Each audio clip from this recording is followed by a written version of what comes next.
लवकर मोठं व्हायचंय, श्रीमंतीचं आयुष्य जगायचंय, रुबाब जोडायचाय, इंस्टाग्रामवर कूल राहायचंय, सोशल मीडियावर तत्वज्ञान झाडायचंय, अशी अतिशय भंपक लाट गेल्या काही वर्षात प्रशासकीय सेवेत आली आहे.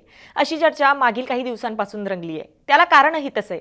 जिल्हाधिकारी कार्यालयात लाल दिव्याची ऑडी घेऊन एंट्री, प्रशिक्षणार्थी असतानाच खुर्चीसाठी तगादा, हा कारनामा आहे नुकत्याच IAS झालेल्या एका प्रशिक्षणार्थी महिला अधिकाऱ्याचा.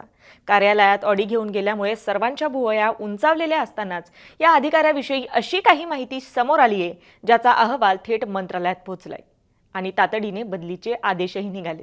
ही बातमी आहे सध्या चर्चेत असलेल्या पुण्यातल्या IAS अधिकारी पूजा खेडकर यांची. पूजा खेडकर यांच्या वर्तनाबद्दल पुण्याचे जिल्हाधिकारी सुहास दिवसे यांनी अहवाल दिलाय. त्या अहवालात नेमकं काय म्हटलंय, त्यांच्यावर काय काय आरोप आहेत, हे संपूर्ण प्रकरण नेमकं काय आहे, जाणून घेऊयात पुढील काही मिनिटात या व्हिडिओच्या माध्यमातून. नमस्कार, मी छाया आणि आपण पाहताय मुंबई तक. कोणत्याही IAS IPS अधिकाऱ्याला 2 वर्षांचा प्रोबेशनचा कार्यकाळ पूर्ण करावा लागतो. या काळात संबंधित अधिकाऱ्यांना विविध विभागांमध्ये काम करावं लागतं. त्यानंतर कामाचा अनुभव आल्यानंतर प्रत्यक्ष नियुक्ती केली जाते. याप्रमाणेच IAS असलेल्या डॉक्टर पूजा दिलीप खेडकर यांना 3 जून 2024 पासून पुण्यातल्या जिल्हाधिकारी कार्यालयात प्रशिक्षणार्थी सहाय्यक जिल्हाधिकारी म्हणून पाठवण्यात आलं होतं. पण तिथे नियुक्ती मिळाल्यानंतर घडलं ते वेगळंच. पूजा खेडकर प्रोबेशन पिरियडवर असतानाही अधिकारी असल्याच्या थाटात राहायच्या. त्यांच्या या सगळ्या थाटाच्या सुरस चर्चा आता एक एक करून समोर येत आहेत. नियम सांगतो की खासगी गाडीवर महाराष्ट्र शासन अशी पाटी लावणं चुकीचं आहे. पण पुणे जिल्हाधिकारी कार्यालयात प्रोबेशनवर रुजू असणाऱ्या 2022 बॅचच्या IAS पूजा खेडकर यांनी VIP नंबर असलेल्या खासगी ऑडी गाडीला महाराष्ट्र शासन असा बोर्ड लावून घेतला. शिवाय या खासगी गाडीला लाल आणि निळा दिवा पण लावून घेतला. ऑडी कंपनीच्या आलिशान गाडीला लोगो आणि दिवा लावून कार्यालयात येणारे असे हे मोठे अधिकारी कोण, याची चर्चा नेहमी पुणे जिल्हाधिकारी कार्यालयात व्हायची.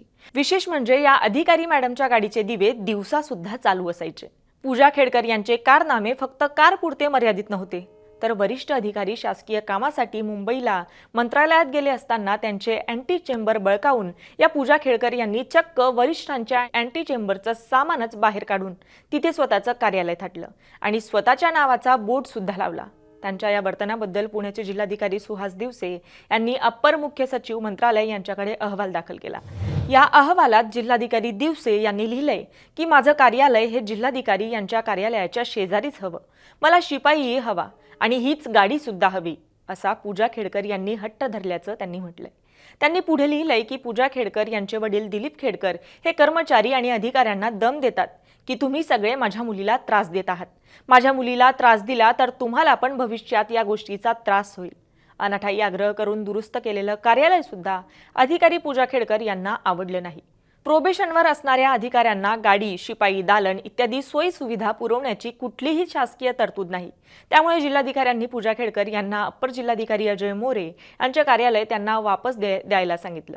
त्यावर पूजा खेडकर यांनी WhatsApp मेसेज करून हा माझा अपमान झाल्याचं सांगितलं.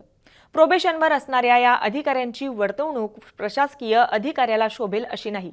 जिल्ह्यातील शासकीय कामकाज व्यवस्थित चालण्यासाठी त्यांना प्रशिक्षणासाठी जिल्हा बदलून द्यावा, असा विस्तृत शेराही जिल्हाधिकारी सुहास दिवसे यांनी त्यांच्या अहवालात दिलाय. पूजा खेडकर यांची वर्तवणूक सनदी अधिकाऱ्याला अशोभनीय आहे, असं देखील ते म्हणाले. आता पूजा खेडकर यांची वाशिम जिल्ह्यात बदली करण्यात आली आहे. पूजा यांचे आजोबा जगन्नाथराव बुधवंत हे माजी IAS अधिकारी आहेत. अहमदनगर जिल्ह्यातील पाथर्डीच्या माजी सनदी अधिकारी दिलीप खेडकर यांच्या त्या कन्या आहेत. निवृत्तीनंतर वंचितकडून दिलीप खेडकर यांनी अहमदनगर दक्षिणमधून यंदाची लोकसभा निवडणूक लढवली होती.